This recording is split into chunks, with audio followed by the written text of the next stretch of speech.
അസുഖങ്ങളും ഉണ്ടാകും. ഈ KPSC നാടകങ്ങളിൽ ചെയ്ത നാടകങ്ങളിൽ ഏറ്റവും ഇഷ്ടമായിട്ടുള്ള കഥാപാത്രങ്ങളൊക്കെ ഏതൊക്കെയാണ്? ഞാൻ അഭിനയിച്ചിട്ടുള്ള ഇത് തന്നെയല്ലയോ ഇപ്പോഴും ഓരോരുത്തർ അഭിനയിക്കുന്നത്. ഞാൻ അഭിനയിച്ചിട്ടുള്ള എല്ലാ കഥാപാത്രങ്ങളും എനിക്കിഷ്ടപ്പെട്ടതാണ്. പിന്നെ ഏറ്റവും കൂടുതൽ മുടിയനായ പുത്രനിലെ ചെല്ലമ്മ, പിന്നെ അശ്വമേധത്തിലെ സരോജം. സരോജം കുഷ്ഠരോഗത്തിൻ്റെ ഇതാണ്, കഥയാണ്. മറ്റേത് സാധാരണ ഒരു പൊലപ്പെണ്ണ്, ഒരു നായർ പയ്യനെ സ്നേഹിക്കുന്നു, അത് നാട്ടിൽ നടപ്പുള്ളതല്ലേ, എന്നിട്ട് അവസാനം അതൊക്കാതെ വരുന്നതും അതാണ് മുടിയനായ പുത്രൻ. അത് രണ്ടും എനിക്ക് ഇഷ്ടപ്പെട്ടിട്ടുണ്ട്. ഒരുപാട് അഭിനയിക്കാനുമുണ്ട്. അത് അഭിനയിച്ച് വന്നപ്പോഴത്തേക്ക് നമുക്കതിനോടങ്ങ് ചേർന്ന് പോയി എന്ന് വേണം പറയാൻ. അങ്ങനത്തെ ഒരു നാടകമാണ് മുടിയനായ പുത്രനും അശ്വമേധം. എന്നെ കുഷ്ഠരോഗിയാണെന്ന് വരെ പറഞ്ഞ് വരുത്തി ആളുകൾ. അപ്പോൾ ഈ വിരൽ ഇങ്ങനെ ഇരിക്കുക, ഈ വിരലും ഇങ്ങനെ. ഇത് 2 മണിക്കൂർ 3 മണിക്കൂറിലെ നാടകം കഴിയുമ്പോൾ ഇത് നിവർക്കാൻ വിഷമമാണ്, വേദനയാണ്. അപ്പോൾ അങ്ങനെ തന്നെയല്ല, എൻ്റെ ദുഃഖത്തിൻ്റെ ഞാനെല്ലാം അതിനകത്ത് കാണിച്ചപ്പോൾ എല്ലാവരും പറഞ്ഞ് എനിക്ക് കുഷ്ഠരോഗം വന്നു. പിന്നെ ആ ഇടയ്ക്ക് വിവാഹാലോചന വന്നത് എല്ലാം മുടങ്ങിപ്പോയി. എന്നിട്ട് പെണ്ണ് കാണാൻ ആളുകൾ വന്നിട്ട് ഞാൻ ചെന്ന് നിൽക്കുന്ന അവസ്ഥയിൽ എന്നെ ഒന്നും കാണുന്നില്ല. അയ്യോ, ഇത് അവർ ചുമ്മാ പറഞ്ഞതാണല്ലോ. ഇവിടെ നൂറിനാട്ട് കളിച്ചപ്പോഴത്തേക്ക് ഞങ്ങളുടെ സരോജം, ഇന്നും ഞങ്ങളുടെ സരോജം എന്നാണ് അവിടെ പറയുന്നത്. ഞങ്ങളുടെ സരോജമാണെന്നും പറഞ്ഞ് എൻ്റെ റോളെടുത്ത ഒരുത്തി അവിടെ ഉണ്ട്, സ്വതേ തന്നെ.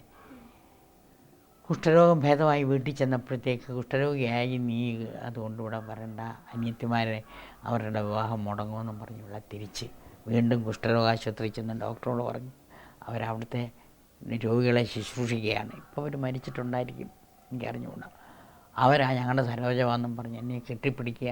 ഞാനിങ്ങനെ അങ്ങ് നിന്നു കൊടുത്തു. എന്തോ ചെയ്യാനൊക്കും. അത്ര ഇവിടെ വന്ന് വെട്ടിത്തിളപ്പിച്ച വെള്ളത്തിനകത്ത് കുളിച്ചൊക്കെയാണ് പെരയ്ക്കകത്തോട്ട് കയറ്റിയത്. അങ്ങനത്തെ ഒരു കാലമായിരുന്നത്.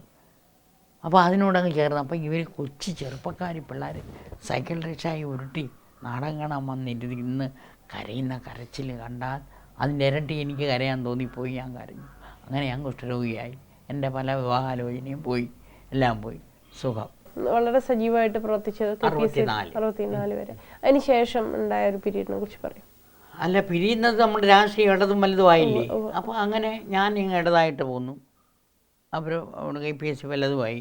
എന്താ 2 ഒന്നാണെന്നാണ് പറയുന്നതും. 2 ഒന്നായി കാണാൻ വലിയ ആഗ്രഹമുണ്ട്. എന്ത് ചെയ്യോ, അതൊരിക്കലും വരാൻ പോകുന്നില്ല. പിന്നെ 75 പോയി. 75 KPSCക്ക് പൈസയുടെ കുറേ ബുദ്ധിമുട്ടുകളും കടങ്ങളും ഒക്കെ വന്നപ്പം ഈ മന്വന്തരം നാടകം എഴുതാനായിട്ട് തോൽവാസിയുമില്ല, സിനിമാ ലോകത്തായിപ്പോയി. അപ്പോൾ പിന്നെ എൻ പിള്ളയെ കൊണ്ടുവന്ന് നാടകം എഴുതിച്ച് അദ്ദേഹത്തിൻ്റെ നാടകത്തിൽ അഭിനയിക്കാൻ വേറെ ആരും അങ്ങോട്ട് വരാനില്ല. അത്ര ഒരു ബന്ധപ്പെട്ട റോളാണ്.